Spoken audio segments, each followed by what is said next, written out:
Hi, for those just entering the webinar, I'm going to wait about 30 seconds to allow folks to join, and then I'll move forward with some introductions.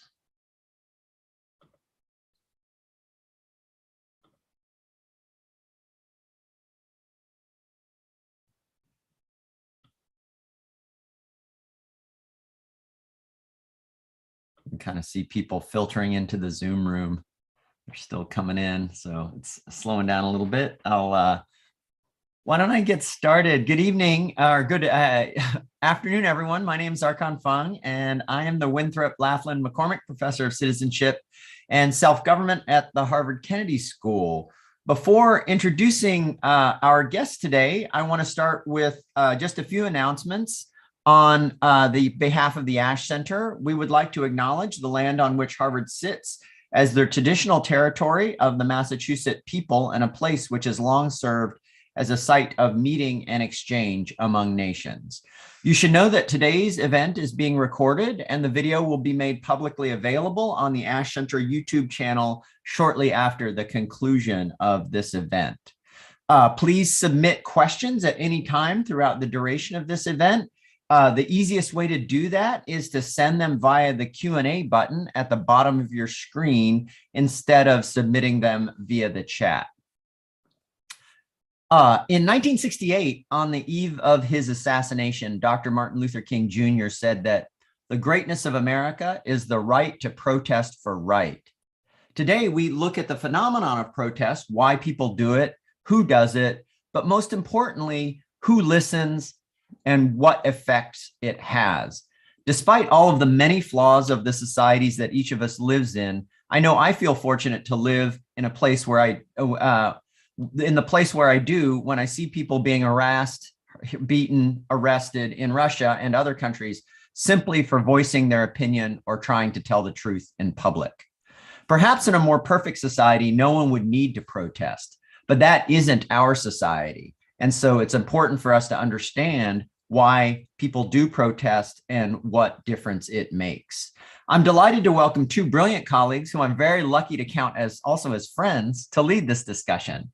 LaGina Gause is an assistant professor of political science in the Department of Political Science at the University of California at San Diego. She received her PhD in public policy and political science. And most importantly, she was a postdoctoral fellow, democracy fellow here at the Ash Center from 2016 to 17. Our discussion today will focus on her book, which is just out from Cambridge University Press, titled The Advantage of Disadvantage. People should click over and order that book now. Hahrie Han is the Stavros Nicaris Foundation Professor of Political Science at Johns Hopkins University and the inaugural director of the SNF Agora Institute there. The mission of the Agora Institute is to utilize research, teaching, and practice to improve and expand powerful civic engagement and informed, inclusive dialogue as the cornerstone of a robust democracy. So why don't I hand it over to LaGina to outline some of the main themes of her book, and then Hahrie will respond, and then we'll have lots of time for exchange and questions and answers. So over to you, LaGina. Thank you, Archon, for inviting me here today to talk about my book. I'm very excited to be here, and to the Ash Center at Harvard and their Center for American Political Studies for sponsoring this event.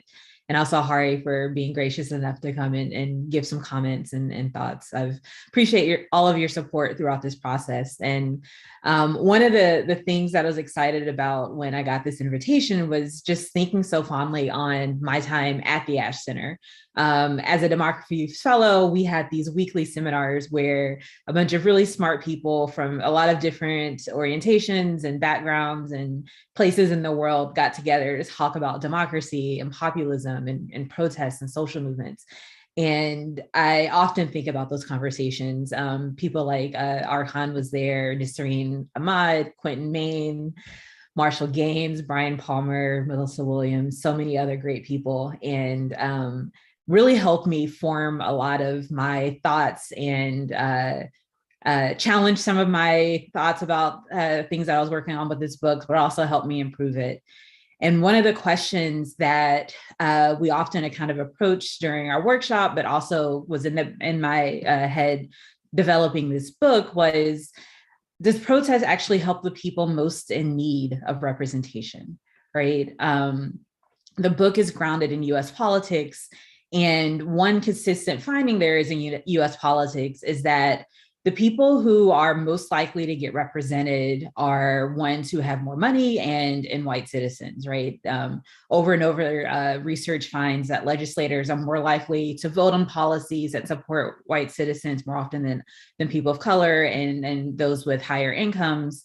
And that issues relating to people of color, lower income people, are just less likely to be represented, right? And so I wanted to look at whether protests, which is foundational to our U.S. democracy, it's what our democracy was founded on. It's something that's protected by the First Amendment. Is that a way that people who tend to not be represented as often are able to gain representation, right?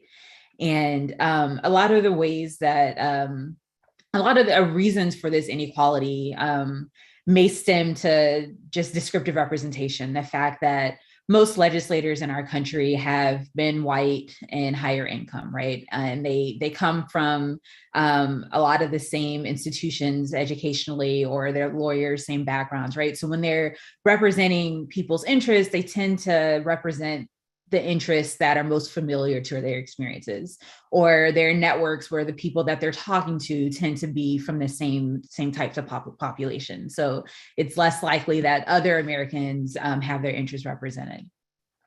But another reason may just be kind of the way that the people who participate in politics in the US also tend to be from those same backgrounds, right?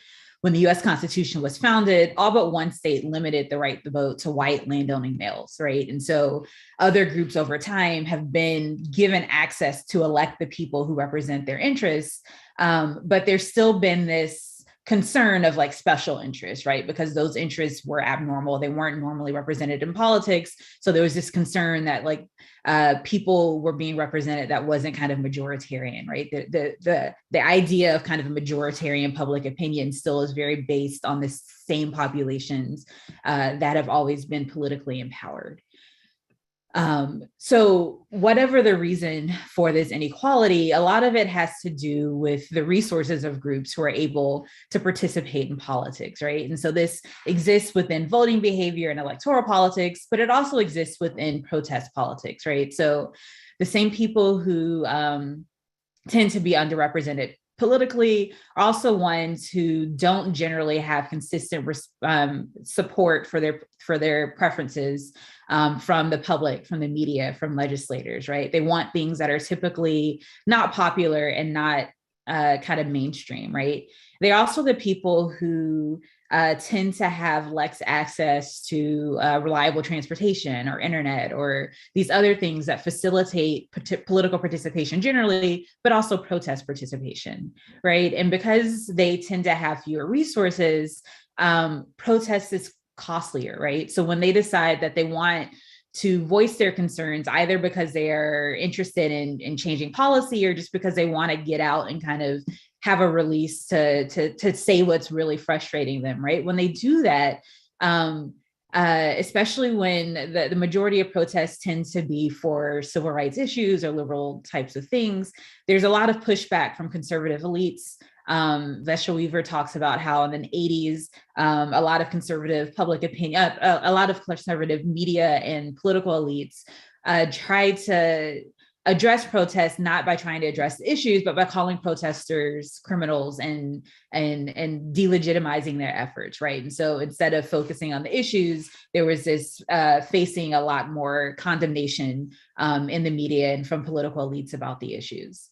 And then I have some work with Mara Ostfeld and Stephen Moore, who that looks at the way that media talk about protesters. And they're more likely to criticize and speak negatively about protesters when they're people of color than they are white protesters. So there's this additional cost for wanting to protest about issues when you try to talk about your issues, the people who can communicate that to a wider public, whether it be media or politicians, are speaking more negatively. And there's also an issue that when people of color protest, they're also more likely to face police and state repression, right? They're more likely to face police in riot gear, using repression tactics, using tear gas, rubber bullets. And this also makes it more costly for people when they're trying to show up and protest to actually have their interests heard fairly and adequately represented.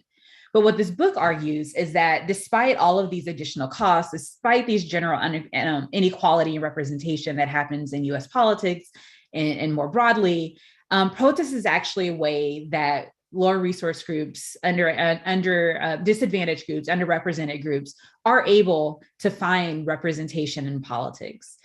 And one of the reasons is that when people are willing to show up and face public ridicule and condemnation, when they're willing to face police arrests and violence, when they're willing to lose their jobs because they're engaging in a strike, right? This suggests that what they're doing is really important to them, that it's a very salient interest and concern that legislators should represent. And it's not necessarily that legislators are representing them because they care about the issue, right? They could be moved to represent the issue because they're now informed that it's something that constituents care about. But what I argue that it's the fact that legislators are concerned about their reelection, and protesters, especially costly protesters, are more likely to vote in elections. They're more likely to become politically engaged. Maybe they were already politically engaged, but this protest signals that this is an issue that will determine how they continue to be electorally participatory, right? So it shows that not only will they vote, will they go door knocking in the next election, but that they're able to mobilize others to also get engaged because there are probably other people who have similar concerns, right? So protests, when it's by people who have lower resources and who face higher costs of participation, suggests a community that's very politically engaged and very concerned and active and mobilized in ways that could really cause a legislator to lose their reelection if they don't respond to the interests that are being protested about. On the other side, for groups that protest is less costly because media kind of understands and represents their issues, because when they show up to protests, even when they're carrying weapons, right, the response from police is less violent and less repressive.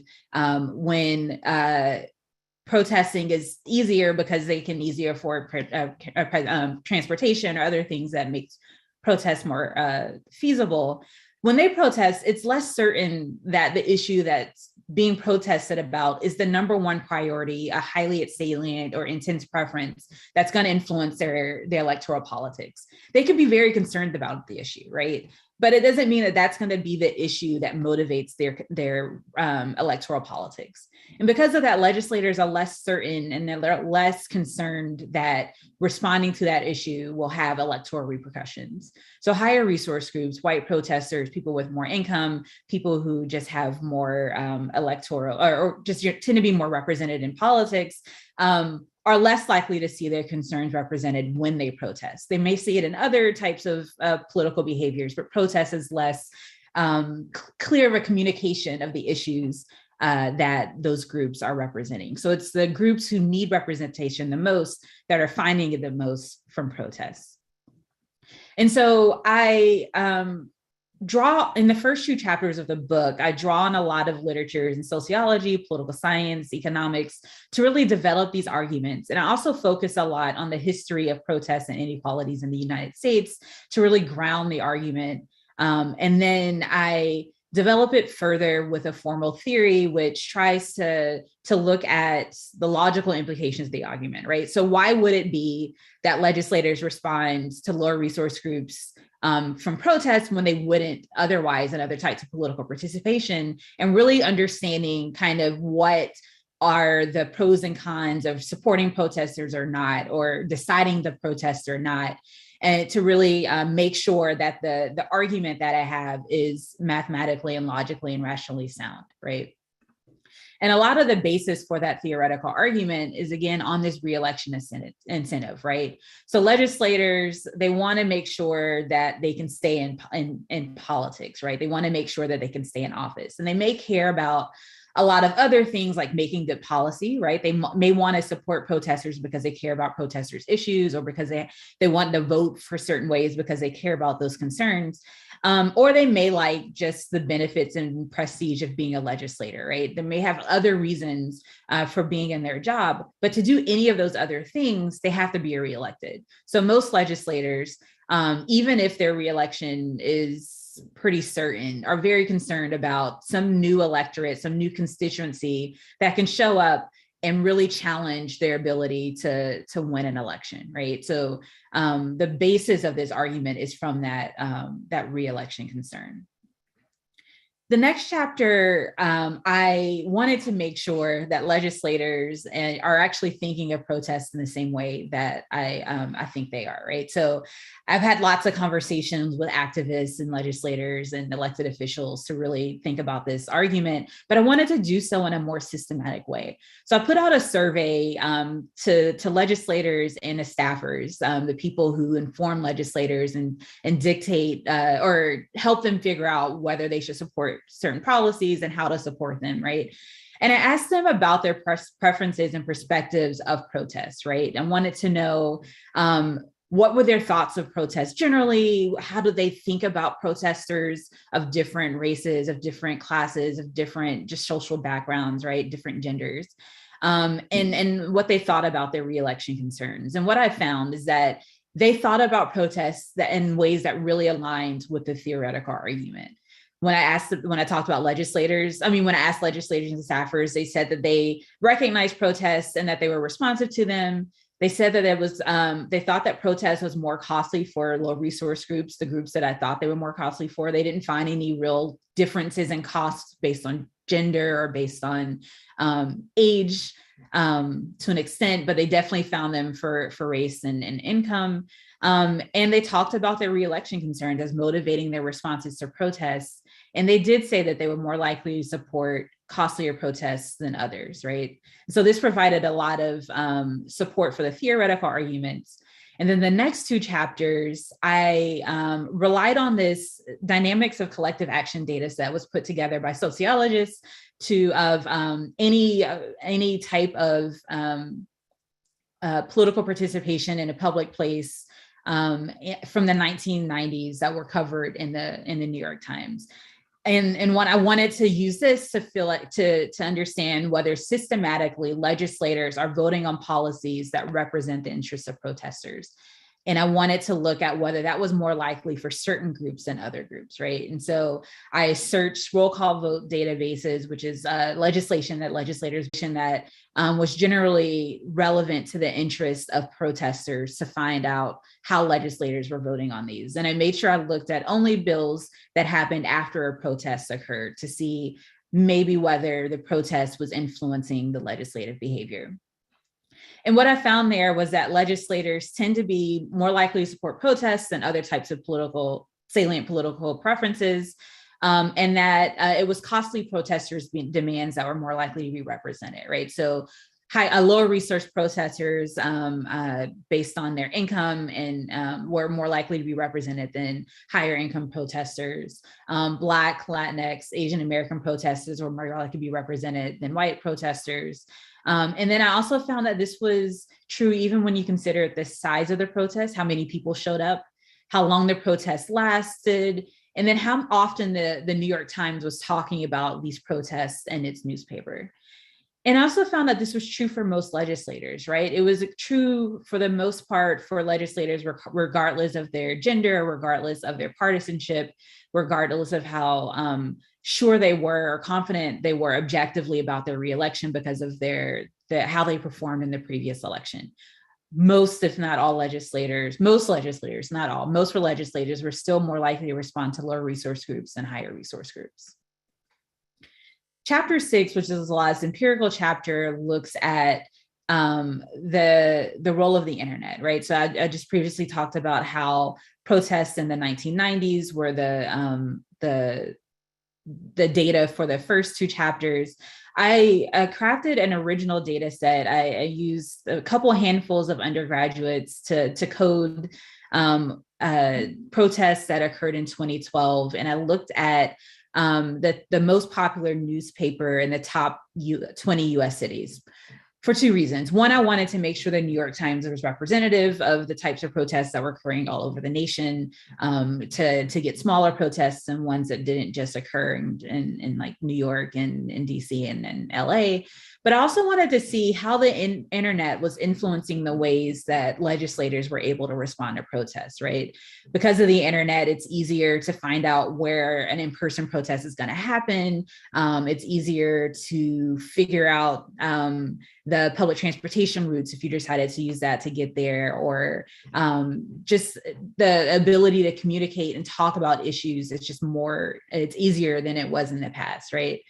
But then also online spaces changed the nature of protests, right? So no longer do you have to leave your house and go and publicly express a concern. You could do it before you even get out of bed in the morning on a smartphone, right? You can change your profile picture, or post a tweet with a hashtag, or sign an online petition, right? There are a number of ways you can publicly express your concerns because of the internet. And I wanted to see how that influenced the theoretical argument, or whether it was still found, right? And so one question here was that, like, does the internet make it harder for legislators to really decide whether protest is costly or not?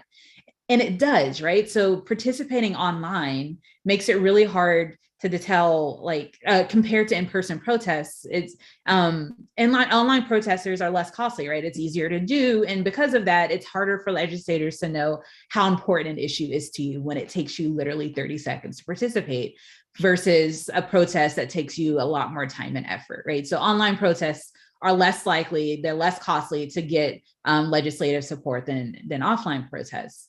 But even within the world of online protests, there are still disparities in the way that certain groups are able to participate compared to others, right? So things like Black Twitter exists, or where the types of people who are in communication with each other on social media reflect a lot of the social networks that exist in the real world, right? So even though the legislature is more diverse now than it's ever been, it's still the fact that most legislators are still from similar elite professions, from more economically upper backgrounds, and also tend to be whiter and male, right? So those legislators are still disconnected from the groups in online spaces who have tend to be underrepresented in politics. And so you still see that there's this inequality in political participation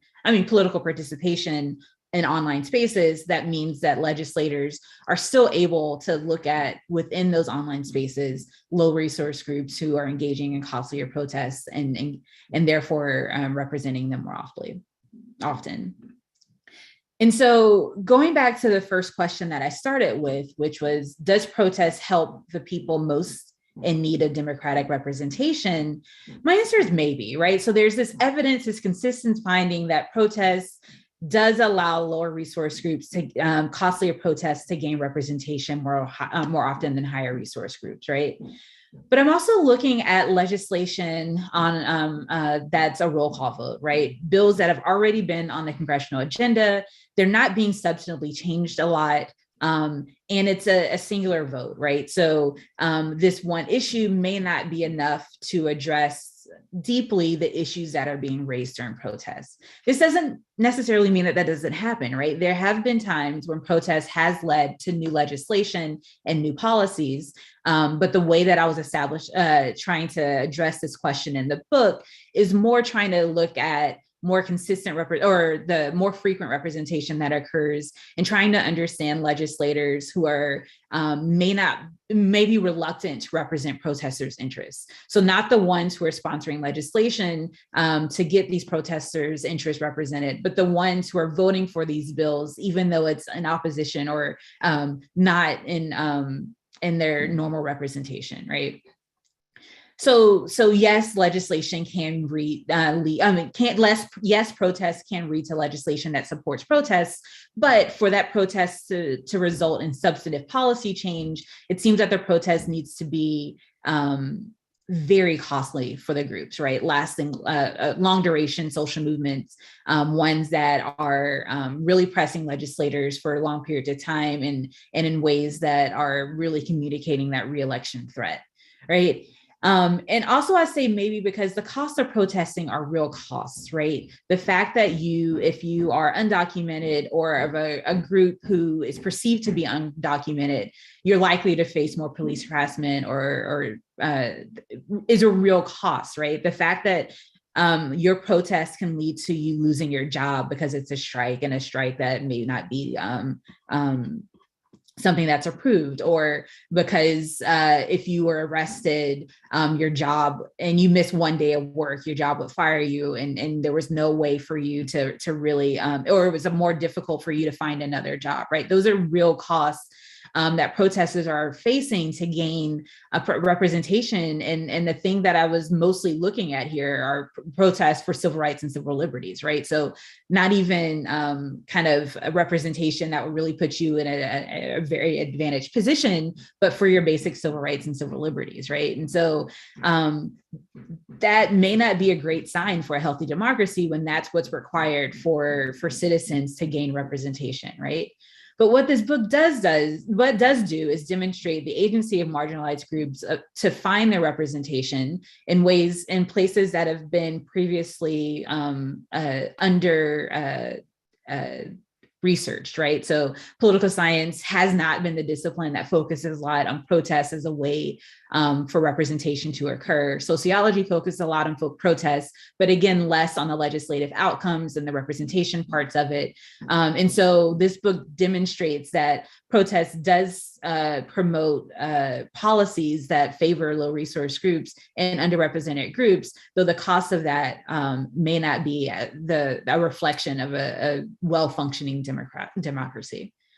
So thank you for that overview. Hopefully that gives you some insights of what the book is talking about. And I look forward to your comments, Hahrie, and for questions later. That's fantastic. Thank you very much for that very excellent and comprehensive overview. Over to you, Hahrie. Yeah.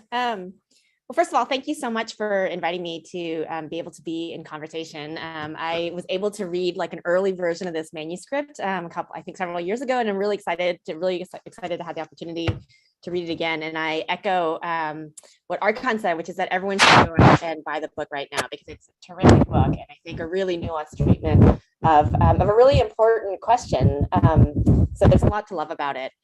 And really, I start with just like loving the fact that the question that LaGina poses, this question of, does protest actually help those who are most in need, I think is a question that we have not seriously considered before. And so being able to read through a treatment of that question that uses really sophisticated methods, really careful data, and offers a pathway through which low resource constituencies can have their concerns heard is a really important contribution, I think, to our understanding both of protest, but also the way representation works in America. And I love how it turns conventional wisdom about representation on its head. LaGina sort of glossed over this a little bit in her summary, but really there's so much data out there telling us that the low resource constituencies that she's studying really don't have their voices heard in American politics. And here she's offering this pathway through which that happens. And I think that's a really important corrective to our understanding of how representation works. It's also just an impressive use of a really broad array of data and methods. And so one of the things I'm really looking forward to is I feel like I enter into conversations a lot with funders or policymakers or other people who always ask like, well, all this stuff about collective action and movements, does it actually make a difference? And they want to have a coefficient they can attach to it. And I'm looking forward to being able to recommend LaGina's books so they can find some of the formal models and the coefficients that we all need to be able to answer that question. As I was thinking about the book, there's this famous phrase, I don't know if it actually is Martin Luther King, but it's often attributed to him, about the idea that, protest is the voice of the unheard, right? That people who protest are people who somehow sense this gap between the world as it is and the world as it should be. But there's always been this funny paradox that those who are the most in need of change are not the ones who are most able to engage in the efforts to bring that change about. And I think that most of the research that we've had on protest movements has sort of glossed over that paradox in a way. And part of what I love about the book is it really takes that idea seriously. And it asks, what does it mean for people who really are facing these kind of barriers to participation to actually engage? And when those who are most in need take action, does it correct some of the representational and power imbalances that we see, and how and why? So there are kind of a couple things that I wanted to highlight here, partly just to highlight some of the things I love, and partly just to try to provoke discussion with all of us here. So first is, just the point that I was making, which is that I think this book, I love how this book really does take seriously the lived experience of people who are engaging in protest.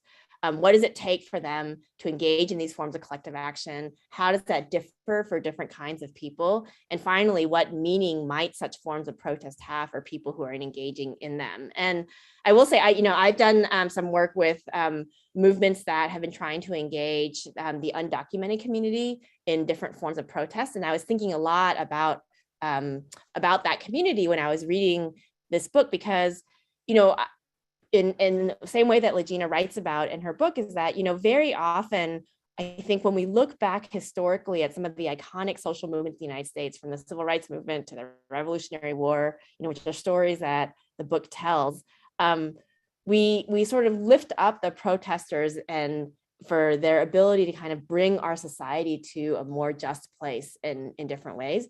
But really, when you go back and look at the historical record, a lot of these protesters are really acting under conditions of great duress. It's not like everyone was just looking at the people who are protesting, segregation in Montgomery and applauding the Montgomery bus boycotters. Like, in fact, they were actually really being denigrated for the actions that they were taking, and they were being questioned for the choices that they were making. And I think we forget that sometimes in our history. And part of what I love about this book is that it brings that kind of risk into the theory of how we understand how protest works.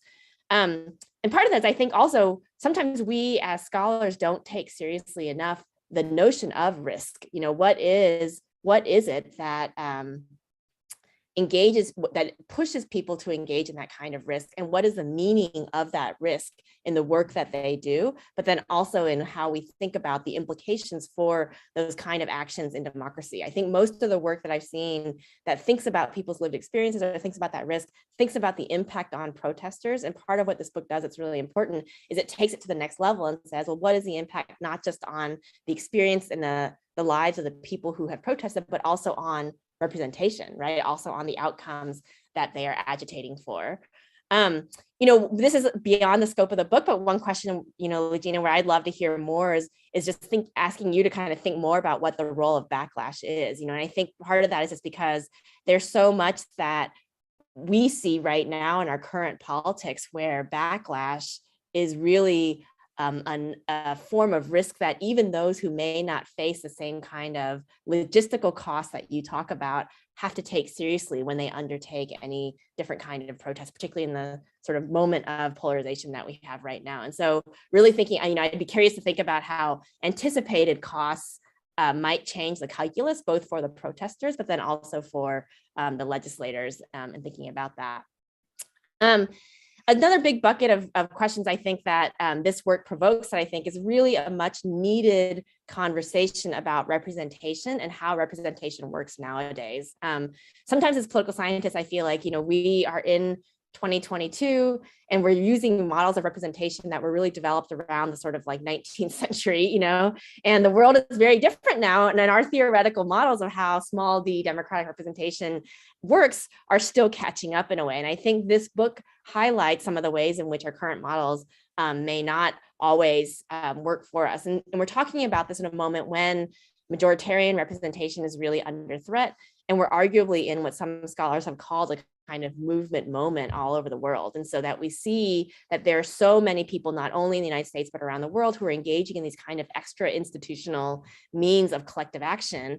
And, what the book argues is that they are powerful precisely because they are costly. And I think that one of the questions that I was beginning to think about as I was reading this book is, I found that argument about cost to be really convincing for all the reasons that we already talked about. But then I began to worry because I started thinking, well, if we're in this movement moment where we see more and more protests erupting all around the world, and as those kinds of protests, however costly they are, become more common, how then does the signal that legislators receive begin to change? And what does that mean, particularly for these traditionally marginalized constituencies? I thought a little bit about work by Dave Karff in this context, where he was studying the rise of the internet as a tool for political organizing. And he finds that when people first began to get emails soliciting them to take political action or donate money, they were like, oh my God, like someone is sending me an email asking me to take action. And it had these huge impacts because it was such a novel form of engagement. But now it's like we all get 25 of them a day and we delete most of them without reading them, right? And so the kind of signal that came from that form of engagement began to decrease. And I began to sort of think about, well, part of what this book does that's really great is it offers us a pathway through which we can see how those who are traditionally unheard can become heard. But then what happens when that kind of extra institutional protest becomes more and more common across lots of different groups in society? But these are all questions I think that really go beyond the scope of the book. And I think it's a sign of a good book when it begins to provoke discussion about so many things that we see going on in our work. And so I really appreciated the opportunity to dive into this manuscript again, and I'm excited to see what other people have to say about it, but then also participate in many of the discussions that I hope we have, not just today, but in many other venues too around this book. That is fantastic.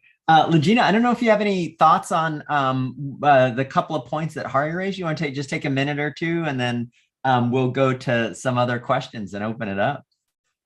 Sure. Yeah. I mean, these questions are great. Great in that they are also continuing to push me to think more. The question of backlash, right? When you posed the question, I was thinking more the backlash, the new protests that happen in response to representation from marginalized groups, right? And what that means in terms of like what to think about, like the results of the book and the gains that costly protesters gain, right? And also thinking about, right, in response to a lot of the civil rights movement protests, there was legislation that was instituted to try to make, or even now, right? There's legislation right now in lots of states being put in place to make protests more difficult for people, right? And in ways that are trying to make it, to increase the cost of participation, to decrease the political participation that are going, right? And in one way, it's kind of like this back and forth game where, right, and in response to that, people protest more, right? And so, like thinking about the voter registration laws that were trying to prevent the people who are voting. So in the short term, when states try to implement voter ID laws or these types of things to make it harder for people to vote, mobilization occurs that increases political participation in the short term. The concern is about the long term, right? So when people are no longer paying attention to the ways that these laws are making protests more difficult, what does that look like, not just for the groups that they're targeting, but for everyone else? And that's a little hard to really predict now, how those responses to the responses are going to play out. But I would say in the short term, I think it does more to motivate people, mobilize people to continue to protest. But in the long term, there may be more difficult or more drastic effects, right? Which this kind of relates to your second question of the way that protests continue to become more and more popular, more and more common, how these new tools are being used. And this, I don't think, is a question that is, I think this is a question that sociologists have been grappling with for a while, the ways in like Tilly's work on the repertoires of contention, right? You rely on these things that you've been using before, but how protest is always evolving. There are these moments where there's innovation in the way that people are protesting that motivates people, increases responsiveness, increases the desire for people to want to participate in protests, right? And so in some ways, yes, the fact that more people are protesting makes it harder for people to really understand what's going on. I think people are still trying to figure out why there are so many protests internationally, and why this moment, and what that means for how governments are responding. But rest assured, there will be innovations that will move protests even further in the future in different ways that we haven't seen before, right? The fact that the internet was this new thing that created a new type of protest, but we even see on the internet how that continues to evolve in the different types of the protests that are happening, right? Like blackout days, right? Where people just stop using certain websites. That wasn't a thing that was very popular. And then it was a thing that kind of was innovative and novel, and people responded to it. But then after a while, like less effective. And it's just I think a cycle of the way protest happens. That's great. Thank you. I'll throw in a question and then go to some of the questions for the audience. And I really enjoyed, again, reading through the published version of the book, read through, different versions earlier on, and it's great to see how you've developed the argument. So I'm thinking about the mechanics of connecting costly protests to legislators, right? So this question, or the parts of it, are all about that connection. And I want to go back to King's idea of civil disobedience, right? So like, who is the audience for the costly protests? And in one reading of your book, it's the legislators themselves, and they're seeing costly protests and thinking, wow, there's these people out there who have this different set of ideas that I didn't pay attention to, and they're willing to pay some serious cost, so I better respond to them, right? I think in King's idea of civil disobedience, that communication is intermediated, that the protesters' audience in the civil rights movement is really white people in America who think that segregation and the disenfranchisement of Black people in the South is basically okay. And through the civil disobedience, what King and the rest of the civil rights movement are doing is saying, hey, you guys got to think again. And they're really hoping to persuade some of that white audience that it's not okay. And then if they can persuade enough of that white audience, then the legislators will really have to listen, because there's a lot of votes there, right? So it kind of is, ultimately the audience is the same, but the arc might be a little bit different. And then that goes to the question of how you engage in costly protests. So you focus a lot on who's doing the protesting, and structurally, because of their demographic characteristics, their income, protesting is more costly to them, right? But then again, I'm thinking about King, it's the how you protest also incurs more costs, right? If you're willing to be beaten, if you're willing to be arrested in a nonviolent way, that is demonstrating, that's a pretty strong signal of how costly you're willing to make it for yourself. And then I was trying to think of some more contemporary, like Occupy. If you're really willing to camp out in that park for 2 months, right? That's kind of a demonstration of what you're willing to do in terms of costliness. And so I'm wondering if you have thoughts about the how you signal costliness, not just in terms of who you are, but in terms of how you conduct the protest, right? Yeah. Right. Yeah. So protest inherently is a public endeavor, right? The way, right. It's something that gets the attention of other observers, right? I guess the difference is not, so yes, I believe that,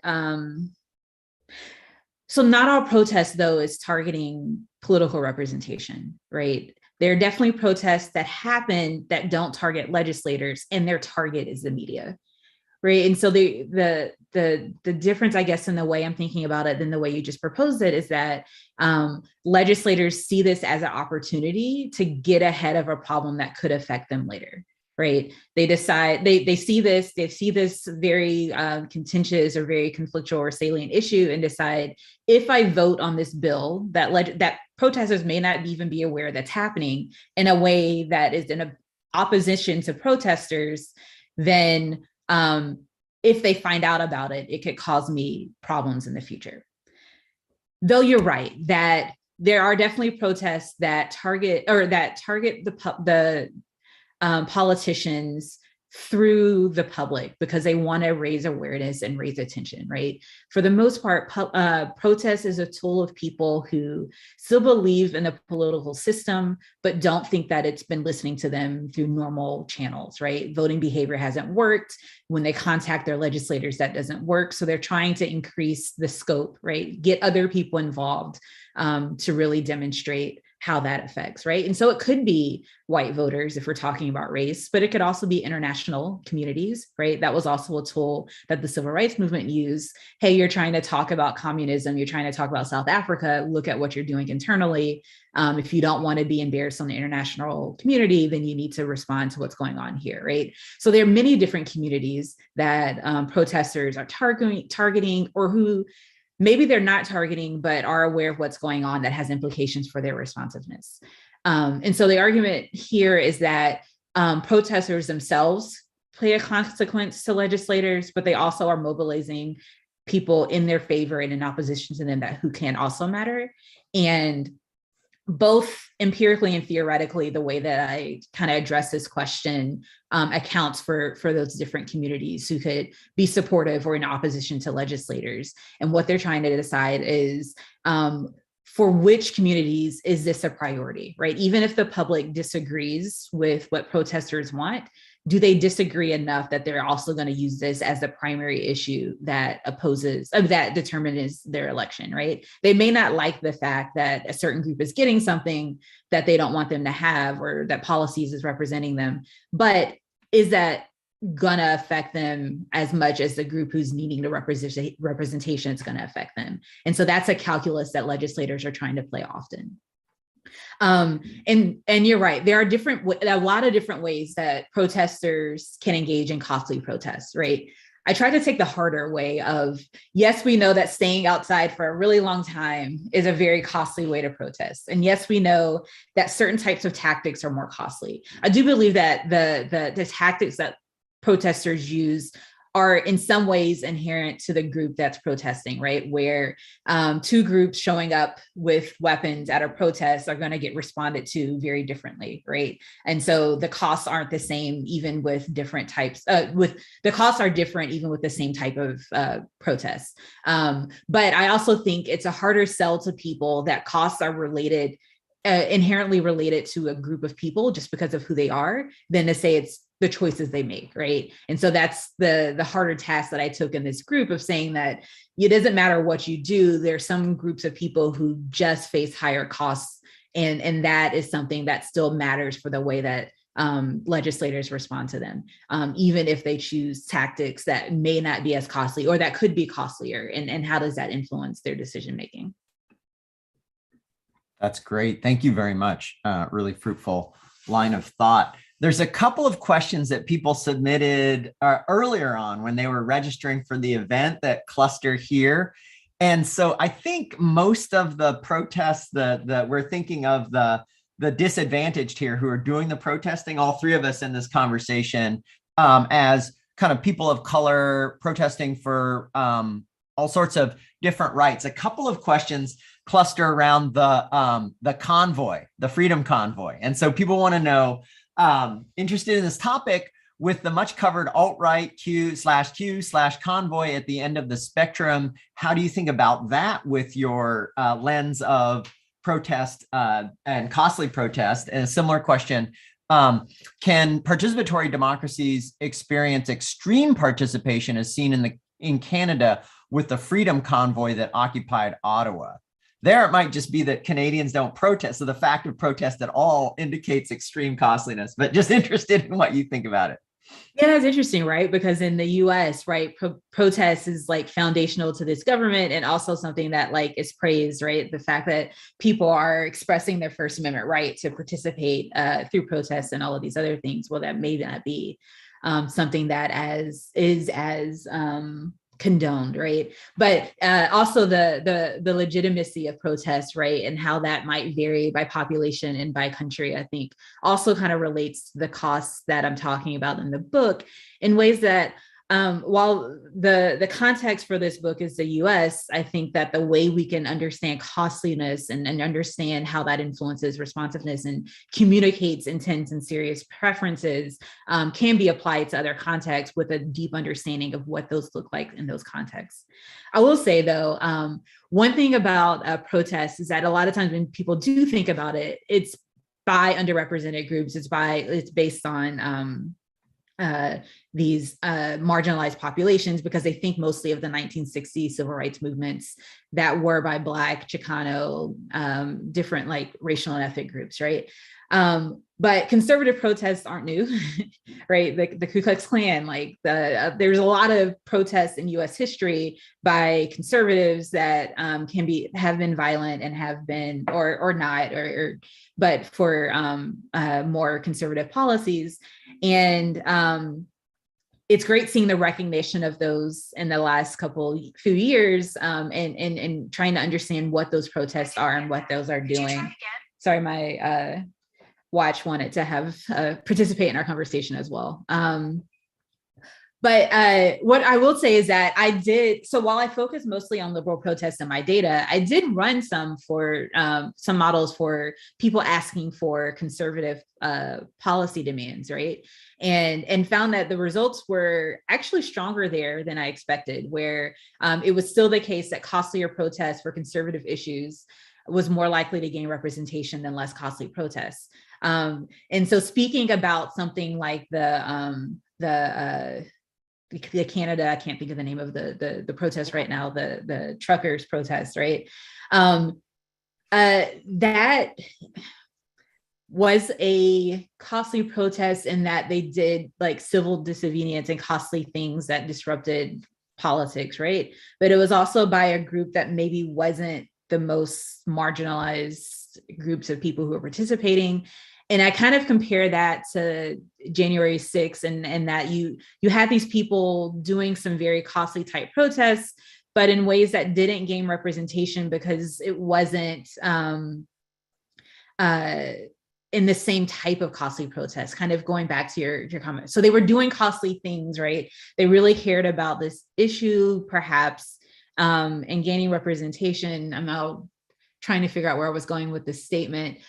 Point is, I do think costly protests can work on both parts of the ideological spectrum, or wherever you are on the ideological spectrum. And it's something that I don't think is necessarily a sign of a bad democracy. I think protest is something that the participation is something that promotes democracies, right? You want to see people active and participating in politics. What you don't want to see is the disparate repression of certain groups, or the ways that it is a responsibility of government to promote the peaceful participation and representation, and that part is the one that's more terrifying when you have certain types of people who are facing higher costs than others because of the way that the government is responding, either through police or through legislation.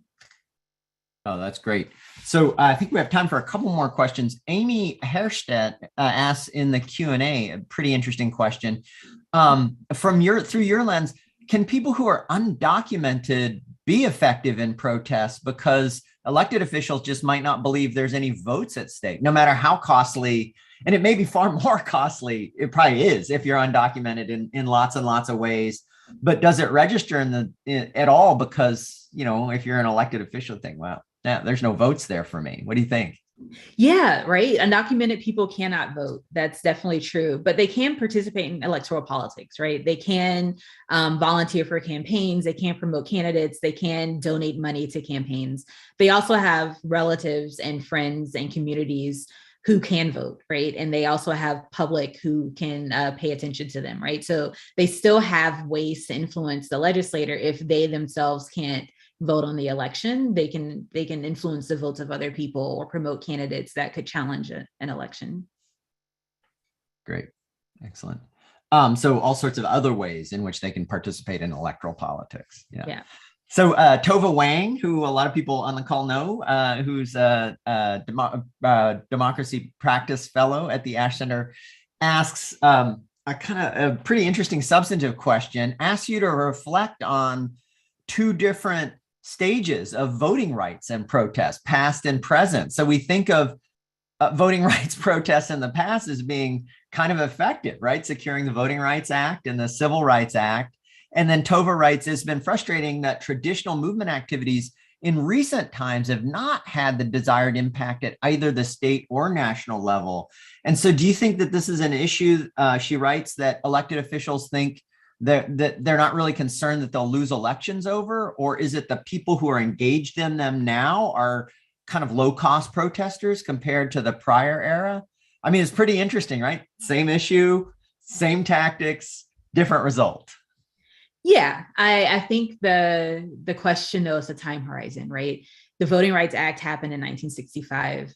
The 1960s the civil rights movement started well before the 1960s, right? The NAACP had been around for decades, right? Many of the social movements had been organizing for decades before you got there, right? And even if you look at the heyday of the 1960s and 50s social movements, a lot of that started in the 50s.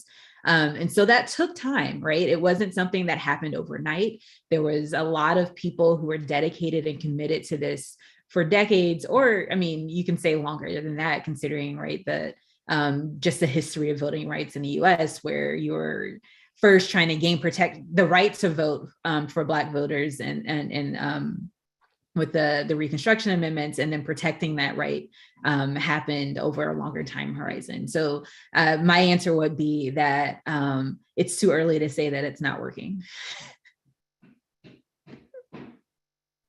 Too early to tell. Somebody said that about Western civilization. Or we did the French Revolution work. Too early to say.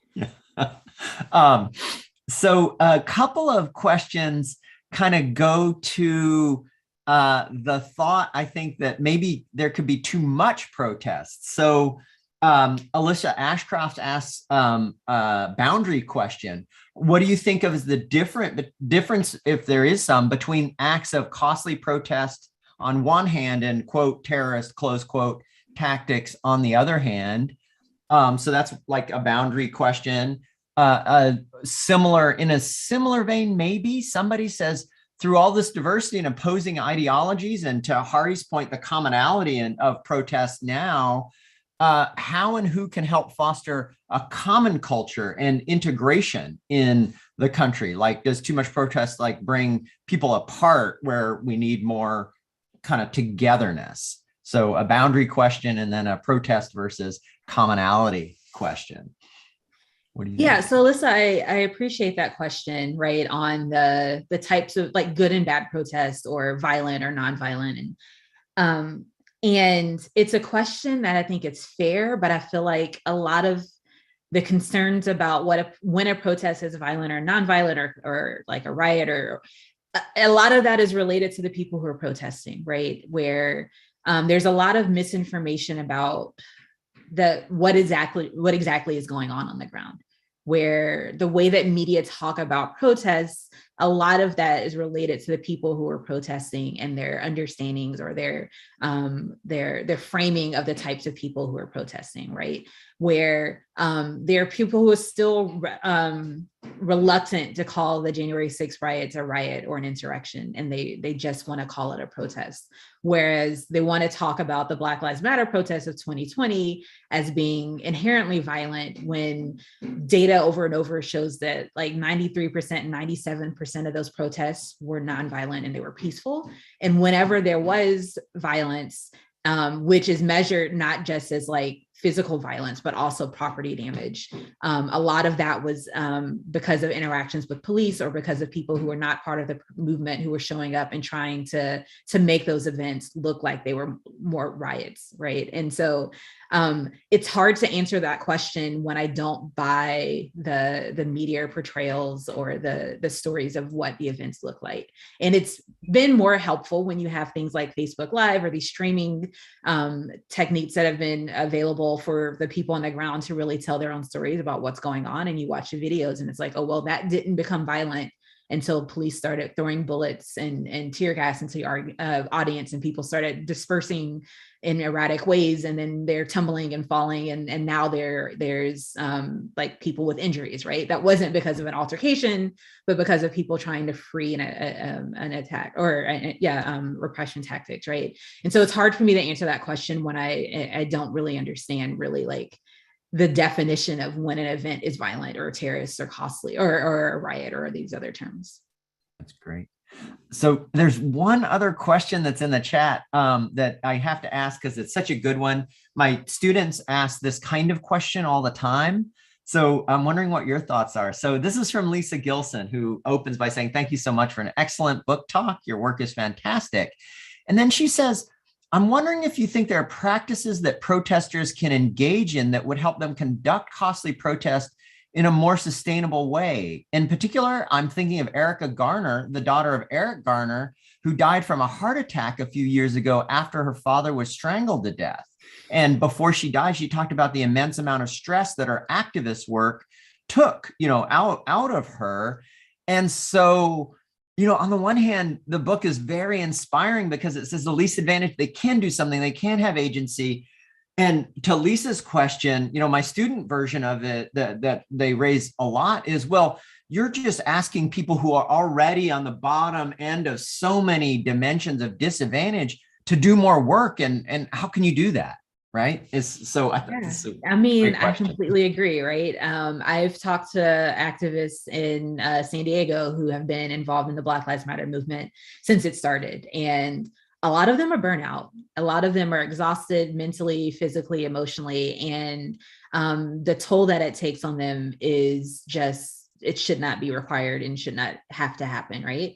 But when I've talked about my book, they get kind of reassured and reinvigorated because it shows that their efforts are worthwhile and that they have meaning, right? And so, and that was one of the reasons that I wanted to write it, was because I wanted to give people kind of a glimpse that like what they're doing matters and that it's not for nothing, and that even though it's a lot, that it does make a difference, right? And no, I don't think it should be required, but I do think I very much respect the people who are out there trying to make society better for all of us, and hope that this book can provide a glimpse of kind of some of the progress that they're making. That is fantastic. That's a fantastic note to end on. Thank you very much, LaGina, for a great book talk and a great book, and Hahrie for a wonderful set of comments, and for both of you for joining us and shedding light on this important phenomenon and issue in our democracy right now.